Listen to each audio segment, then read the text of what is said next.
찬송가 546장입니다. 주님 약속하신 말씀 위에서 영원토록 주를 찬송하리라. 소리 높여 주께 영광 돌리며 약속 믿고 굳게 서리라.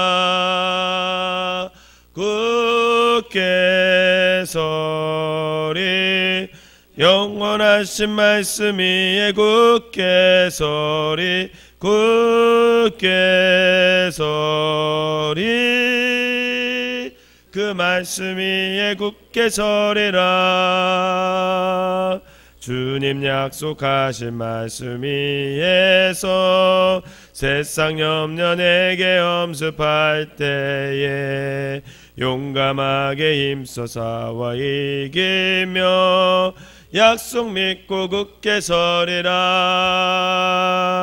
굳게 서리 영원하신 말씀 위에 굳게 서리. 굳게 서리 그 말씀 위에 굳게 서리라. 주님 약속하신 말씀 위에서 영원하신 주의 사랑이 믿고 성령으로 힘써 싸워 이기며 약속 믿고 굳게 서리라.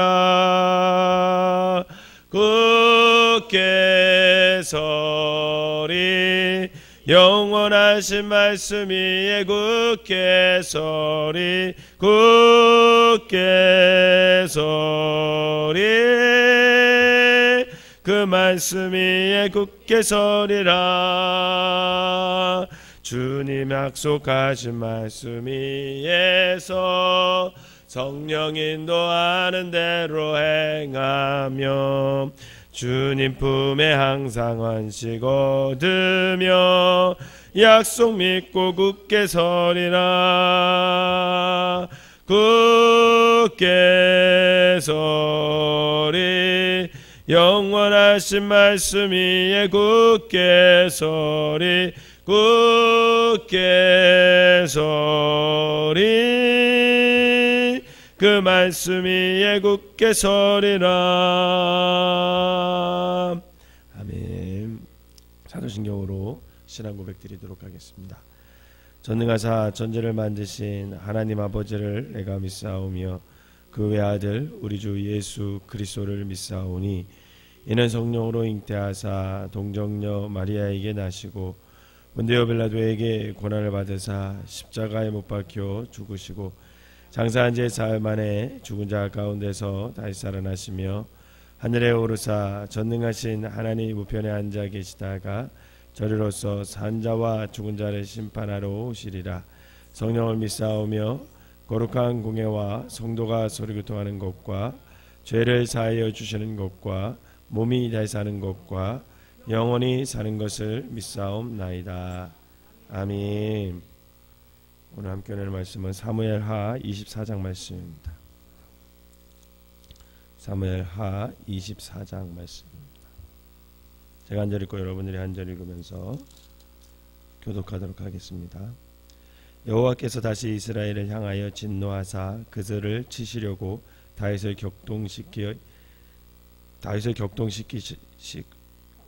격동시키사 가서 이스라엘과 유다인의 인구를 조사하라 하신지라.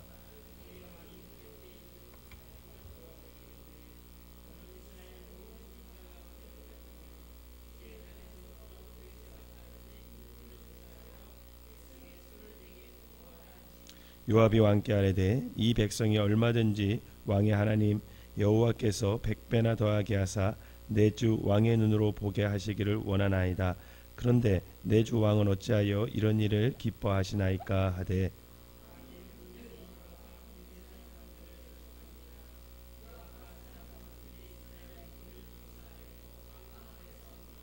요단을 건너 갓 곧자기 가운데 성을 아로엘 오른쪽 곧 야셀 맞은 쪽에 이르러 장막을 치고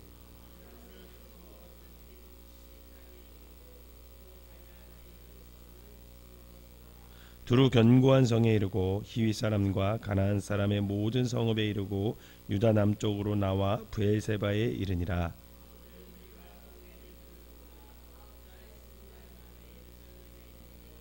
요압이 백성의 수를 왕께 보고하니 곧 이스라엘에서 칼을 빼는 담대한 자가 80만 명이요 유다 사람이 50만 명이었더라.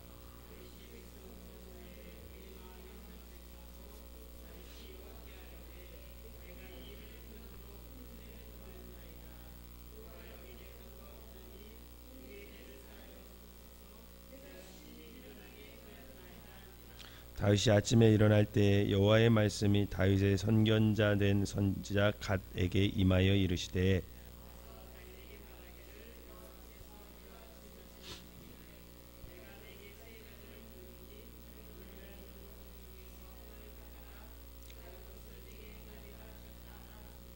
갓이 다윗에게 이르러 아뢰어 이르되 왕이 땅에 7년 기근이 있을 것이니까 혹은 왕의 원수에게 쫓겨 석 달 동안 그들 앞에서 도망하실 것이니까 혹은 왕의 땅에 사흘 동안 전염병이 있을 것이니까 왕은 생각하여 보고 나를 보내신 이에게 무엇을 대답하게 하소서 하는지라.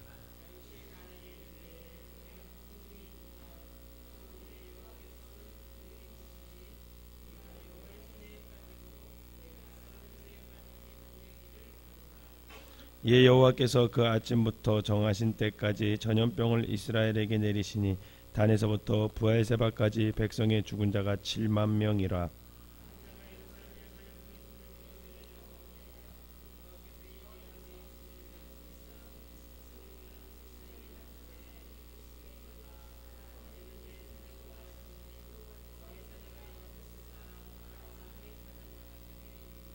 다윗이 백성을 치는 천사를 보고 곧 여호와께 아뢰어 이르되 나는 범죄하였고 악을 행하였거니와 이 약물이는 무엇을 행하였나이까 청하건대 주의 손으로 나와 내 아버지의 집을 치소서 하니라.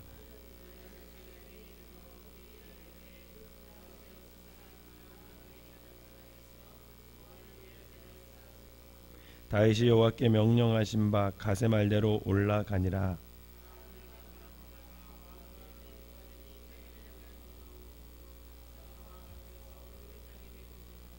이르되 어찌하여 내 주 왕께서 종에게 임하시니까 하니 다윗이 이르되 내게서 타작마당을 사서 여호와께 제단을 쌓아 백성에게 내리는 재앙을 그치게 하려 함이라 하는지라.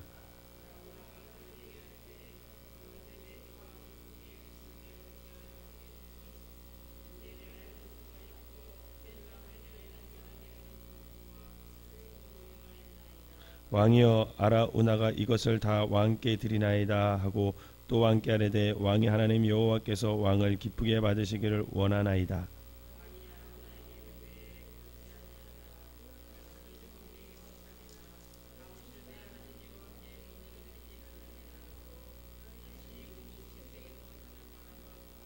같이 읽겠습니다.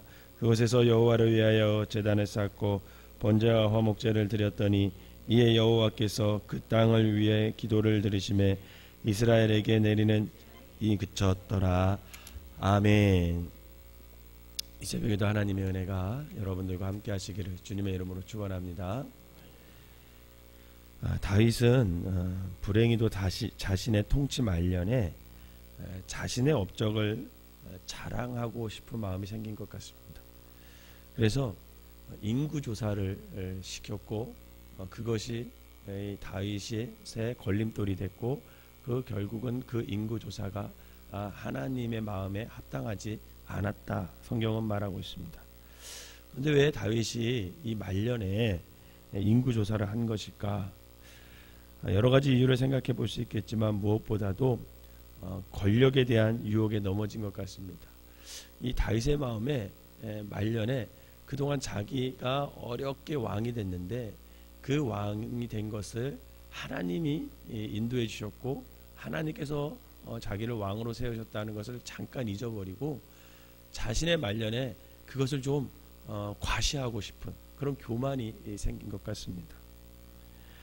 사실 다윗은 급하거나 비상한 일이 일어날 때 군사력으로 전환할 수 있는 백성을 헤아려 보면서 스스로의 힘을 과시하고 싶은 그런 욕망이 다윗의 마음에 있었던 것 같습니다. 사실 인구조사 자체가 죄가 되는 것은 아니죠. 문제는 그 마음의 동기가 문제라는 거예요. 다윗은 인구조사를 통해서 하나님을 더욱 의지하고 따르기보다는 그 막강한 군사력을 가지고 나라의 평화를 유지하려고 생각했던 것 같습니다. 결국 다윗은 그동안 하나님을 의지했던 그 믿음을 그 인구조사를 통해서 그 막강한 권력, 군사력을 의지하는 것을 통해서 잃어버리고 말았습니다. 사실 지금까지 다윗은 아주 약하고 적은 군사들로만으로도 이방 열국들을 충분히 정복할 수 있었습니다. 그동안 그의 승리나 업적은 백성의 많고 적음에 있지 않았어요. 그런데 지금 부국강명을 이룬 지금 다윗은 그 모든 하나님의 은혜를 잊어버리고 교만한 마음을 품게 된 것입니다.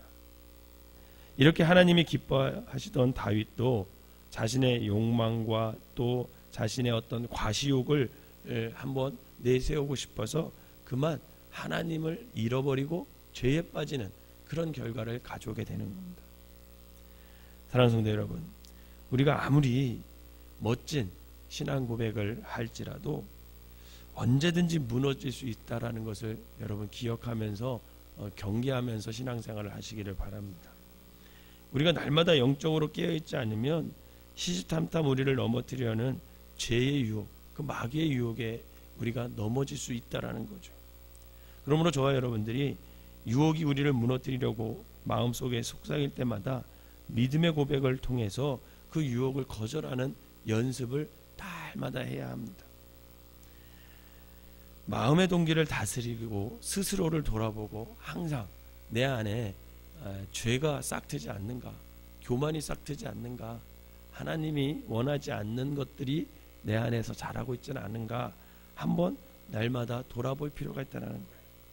우리가 더 많이 가질수록 더 높아질수록 믿음을 지키기 위해서 우리가 절제와 겸손의 삶을 살아가야 한다는 겁니다. 혹시 우리는 다윗처럼 내가 그동안 의지했던 그런 하나님을 버리고 그냥 다른 것을 의지하거나 과시하라는 그런 마음이 내 안에 있지 않는가? 마음을 다스리는 일이 어렵다면 순간마다 의식적으로 우리가 하나님을 묵상하는 경건의 훈련을 날마다 쌓아가야 한다는 것이죠. 바라기는 늘 마음을 다스려 하나님 앞에 겸손하게 주님만을 의지하며 살아가는 저와 여러분 되시기를 주님의 이름으로 축원합니다. 이렇게 이제 인구조사를 한 다윗은 그래도 다행히 그동안 하나님 앞에서 신앙생활한 다윗이 헛되지는 않은 것 같아요. 자신의 행동이 교만과 불신앙인 것을 곧바로 깨달아요. 그런 영적 민감성이 다윗에게 있었습니다. 그리고 곧바로 그는 회개하죠. 그러나 하나님은 다윗에게 세 가지 징계 중 하나를 선택하게 하셨고 그 결과로 3일 동안의 전염병이 돌았고 7만 명의 백성들이 죽게 됩니다. 이 사건으로 다윗과 이스라엘 백성은 아주 중요한 사실을 깨닫게 되는 거죠. 그것은 뭐냐면 자신들의 번성이 다윗의 능력에 있는 것이 아니라 오직 하나님의 은혜와 축복에 있다는 것을 그 벌을 통해서 알게 된 것이죠. 즉 사람이 많고 적음이 아니라 하나님의 주권에 순종함에 달려있음을 그들은 그 벌로 인해 알게 된 것입니다. 다행히도 다윗은 회개를 할 만큼 아주 영적으로 민감해져 있었습니다. 우리아와 밥세바 사이에 죄를 범했던 때와는 전혀 다른 모습이었어요. 비록 다윗이 죄를 짓기는 했지만 그 영적 예민함을 통해서 적절한 책임을 질 수 있었고 그 책임으로 말미암아 다윗은 하나님으로부터 다시 관계가 회복되는 것을 볼 수가 있습니다. 사랑하는 성도 여러분, 우리는 다윗과 같이 그런 영적 민감성이 저와 여러분들에게 있는지 한번 생각해 보시기 바랍니다. 우리의 죄를 용서해 주시는 하나님의 사랑을 우리가 믿음을 갖고 있다면 우리는 날마다 주님 앞에 나와서 회개할 수 있어야 된다는 거예요. 공의 하나님은 우리가 지은 죄를 결코 묵인하지 않습니다. 하지만 하나님은 끝없는 사랑으로 우리가 회개할 때 그 진노의 계획을 바꾸어서 긍휼을 베풀어 주시는 하나님이심을 여러분 믿으시기를 바랍니다. 바라기는 늘 영적 민감함을 통해 우리가 회개함으로 말미암아 하나님의 진노를 사랑으로 바꾸어가는 귀한 삶들이 되시기를 주님의 이름으로 축원합니다. 다윗은 이제 하나님의 말씀대로 아라우나의 타작마당에서 제단을 쌓습니다.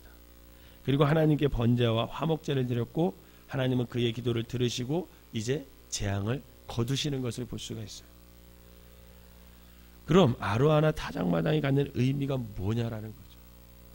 여러분, 그곳은 하나님과 화해의 장소라는 거예요.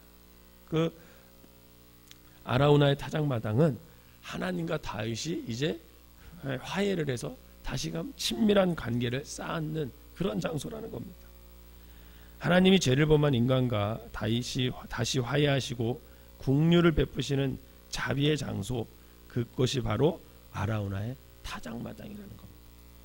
여러분, 이곳은요, 과거에 아브라함이 아들 이삭을 하나님께 바치려 했던 장소였습니다. 그리고 훗날 솔로몬의 성전이 바로 이 자리에 건축하게 됩니다. 이렇듯 아라우나의 타작마당은 다윗의 회개가 구체적으로 순종의 행동으로 표현된 곳이 바로 그곳입니다. 그리고 다윗은 이곳에서 하나님과 깨졌던 관계를 회복했어요. 사랑하는 여러분, 회개는 단순히 감정으로 뉘우쳐 스스로 책망하는 것이 아닙니다. 우리의 회개가 일시적이고 같은 죄가 계속 반복되는 것도 어쩌면 우리의 회개가 감정에 도취되어 있기 때문에 그럴 수도 있다라는 거죠. 그래서 그 감정이 사라지면 회개도 하나님의 의뢰도 잊어버릴 때가 너무나 많고 또 동일한 죄에 빠질 때가 너무나 많이 있다라는 거예요. 그러므로 우리는 하나님과의 관계를 회복하기 위해서는 구체적인 회개가 필요하고 그 구체적인 회개는 변화를 통해서 나타나게 되어 있다라는 겁니다. 즉 회개를 통한 구체적인 삶의 변화가 있을 때 그것이 진정한 회개이고 그 회개를 하나님께서 받아주시고 용서해 주시는 것이죠. 바라기는 다윗과 같은 회개를 통해서 하나님과의 관계가 다시 회복되는 삶을 살아가는 저와 여러분 되시기를 주님의 이름으로 축원합니다. 사랑하는 여러분, 지금까지 사무엘 상하를 계속해서 보면서 이 다윗이라는 사람이 얼마나 자신의 삶 속에서 하나님을 최고로 여겼고 하나님께 최고의 것으로 최선의 삶을 살았는지 우리가 보아왔습니다. 그가 하나님을 모욕하는 골리앗을 그냥 보지 못하고 만군의 여호와의 이름을 걸고 나간다고 했을 때부터 하나님께서는 그를 계속해서 높여주십니다. 하나님의 기름 부은 자를 죽이지 않았듯이 하나님이 뜻이기 때문에 자기가 하고 싶은 것을 늘 뒤로 했던 사람, 그게 바로 다윗이라는 사람. 이것이 하나님이 좋아하는 일인지 아니면 내가 좋아하는 일인지 그것을 늘 분별해서 하나님이 좋아하는 것을 선택했던 사람, 그것이 바로 다윗이라는 사람입니다. 그리고 하나님의 법궤를 모셔온다고 너무 좋아서 그냥 옷이 다 흘러내릴 정도로 춤췄던 그런 신앙의 순수함을 가졌던 사람, 그게 바로 다윗이에요. 그뿐만 아니라 하나님의 법궤는 회막 중에 거하는 것이 하나님의 명령임에도 불구하고 다윗은 그 궤를 모실 하나님을 전을 지으려고 했던 그 하나님을 향한 사랑, 하나님을 향한 열정이 가득 넘쳤던 사람, 그게 바로 다윗이라는 사람입니다. 이처럼 늘 다윗은 늘 자신의 삶 속에서 하나님을 가장 먼저 생각했고 그분만을 의지했고 최고의 것으로 하나님께 올렸고 또 하나님이 좋아하시는 그런 선택만을 했고 또 혹 자기가 실수하더라도 영적 민감성을 가지고 늘 회개했던 사람, 그 사람이 바로 다윗이라는 사람입니다. 그런 다윗을 하나님은 그냥 두지 않으시고 일평생 그의 삶을 인도해 주시는 것을 사무엘 상하를 통해서 우리가 그동안 보았습니다. 사무엘 상하를 제가 끝내면서 볼 수 있는 것은 다윗은 범죄는 있었지만 늘 그는 하나님을 사랑하는 그 지극한 마음, 하나님의 뜻을 지키려고 했던 그 순수한 열정, 여러분 그것이 가지고 살았던 사람, 그것이 바로 다윗이라는 사람입니다. 그 다윗을 하나님은 사랑해 주셨고 그 다윗을 일평생 의지하였고 결국은 다윗을 통해 하나님의 모형인 하늘나라의 모형인 그 통일 이스라엘을 만들어내는 위대한 역사를 하나님께서 그 다윗을 통해 이루어 가시는 것을 볼 수가 있습니다. 바라기는 다윗과 같이 저와 여러분들이 늘 하나님을 사랑하고 다윗과 같이 하나님의 사랑을 받아서 하나님의 마음에 합한 그런 삶을 살아가는 귀한 성도들이 되어서 이 땅에 하나님 나라를 이루어가는 귀한 성도들이 되시기를 주님의 이름으로 축원합니다. 기도하겠습니다. 사랑과 은혜가 충만하신 하나님 아버지, 감사합니다. 사무엘상 하를 보면서 아버지 하나님, 다윗이라는 사람이 얼마나 하나님 앞에서 아버지 하나님, 하나님의 마음과 합하게 살아가려고 애쓰고 수고했는지 아버지, 그의 일평생을 우리가 보아왔습니다. 하나님, 우리도 다윗과 같이 똑같은 하나님의 자녀들입니다.